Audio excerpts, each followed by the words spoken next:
প্রিয় শিক্ষার্থী, আসসালামু আলাইকুম। আশা করি তোমরা সবাই ভালো আছো। দেখো, তোমরা যারা 2026 সালে পঞ্চম শ্রেণীতে উঠেছো, তোমাদের বই কিন্তু সম্পূর্ণ চেঞ্জ হয়েছে। আগের যারা পঞ্চম শ্রেণীতে পড়তো তাদের বই কিন্তু এখন আর চলবে না। তোমাদের সম্পূর্ণ নতুন বই এসেছে। আজ থেকে আমি নিয়মিত তোমাদের পঞ্চম শ্রেণীর গণিত বইয়ের ক্লাসগুলো করাবো। তোমরা যদি মনোযোগ সহকারে দেখো, তাহলে আমার বিশ্বাস তোমাদের আর প্রাইভেট পড়া লাগবে না। তাহলে চলো কথা না বাড়িয়ে শুরু করি। তো আজকের ক্লাসে অধ্যায় 1 গুণ ও ভাগ নিয়ে আলোচনা করব। দেখো, প্রথমে আছে গুণ। তোমরা এখানে একটা কিসের ছবি দেখতে পাচ্ছ বলো তো?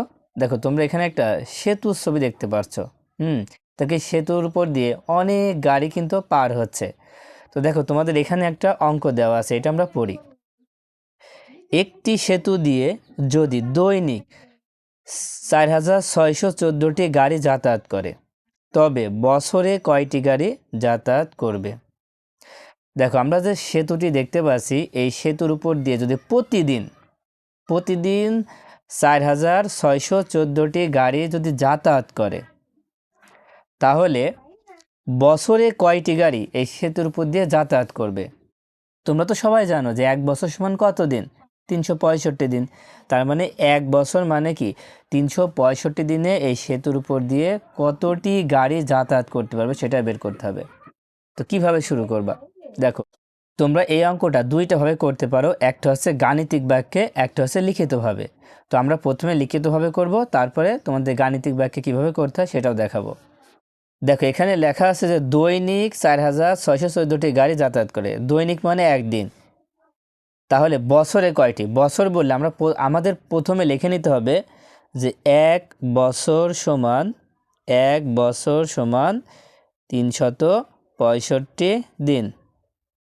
এটা তো আমরা আগেই জানি যে 1 বছর সমান 365 দিন। তো এখন আমরা লিখব, দৈনিক বলেছে তাই লিখব একদিনে গাড়ি যাতায়াত করে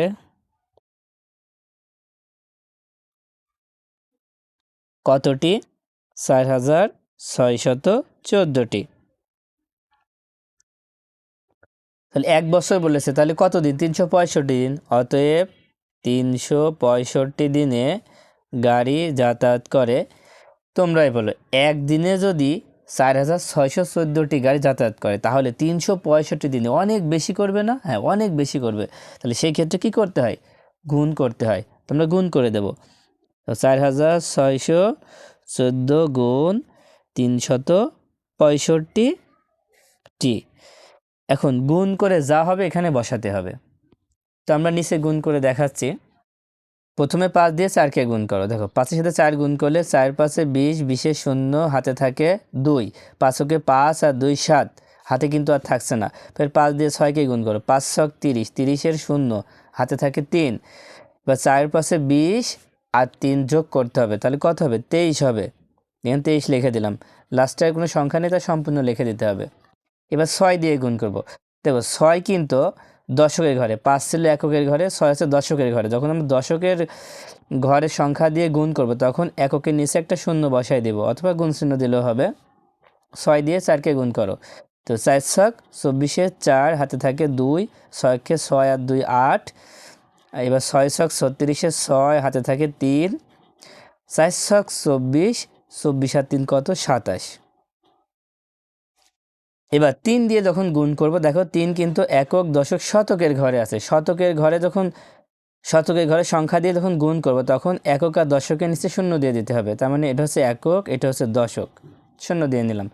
3 দিয়ে 4কে গুণ করো। 3 4-এ 12, 2, হাতে 1, 3 অক্ষে 3 আর 1 হচ্ছে 4, 3 6 18, 8, হাতে 1, 3 4-এ 12 আর 1 হচ্ছে 13। এবার যোগ করে দিতে হবে। যোগ করে দাও।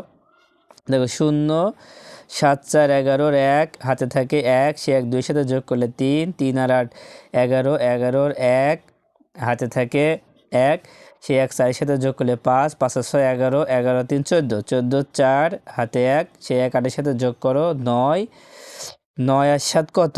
9 আর 7 16, 16 আর 2 18, 18-র 8, হাতে থাকে 1, সেই 1 3-এর সাথে যোগ করলে 4, 4 আর 2 6 আর 1 নামাই দিলাম। তাহলে কত হলো দেখো, এখানে যা হলো আমরা লিখে দিই 1 6 8 4 1 1 0 t। তাহলে কত হলো দেখো, এটা যদি আমরা পড়ি তাহলে কীভাবে পড়বো দেখো, এটা হচ্ছে 16,84,110টি। আমরা উত্তর এভাবে লিখে দেবো যে উত্তর 16,84,110টি। আশা করি তোমরা বুঝতে পেরেছো। তো এখন আমরা গাণিতিকভাবে কিভাবে করা যায় চলো দেখি। যদি তোমরা এই অঙ্কটি খুব সহজে করতে চাও তাহলে তোমরা গাণিতিক বাক্য লিখবা। দেখো এইভাবে গাণিতিক বাক্য দিয়ে 4,614 গুণ 365 এভাবে লিখে নিবা। লেখার পরে গুণ করে যা হবে এখানে বসায় দিবা। ঠিক আছে, খুব সহজে কিন্তু হয়ে যাবে। দেখো পাশে কিন্তু গুণটা দেওয়া আছে, এই গুণটা তোমরা দেখে নিতে পারো। তো এখন আমাদের একটা বিষয় জানার আছে, সেই বিষয়টা কি দেখো, আমাদের এখানে প্রথমে ছিল কি 4,614, এটাকে আমরা কি বলি তোমাদের জানা আছে? এটা হচ্ছে গুণ্য। কী হবে? এটা হচ্ছে গুণ্য। দেখো এখানে দেওয়া আছে যে এখানে গুণ্য 4,614। গুণ্য কাকে বলে?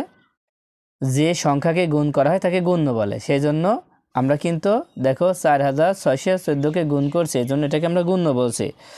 আরেকটা হচ্ছে গুণক। গুণক কত? 365। দেখো এখানে 365, 365 দিয়ে গুণ করছি, তাই আমরা লিখব যে সংখ্যা দিয়ে গুণ করা হয় তাকে গুণক বলে। যে সংখ্যা দিয়ে গুণ করা হয় তাকে গুণক বলে। এবার গুণ করে আমরা যা পাই সেটা হচ্ছে কি গুণফল। এটা আমরা পেয়েছি, সেজন্য এটার নাম হয়েছে গুণফল।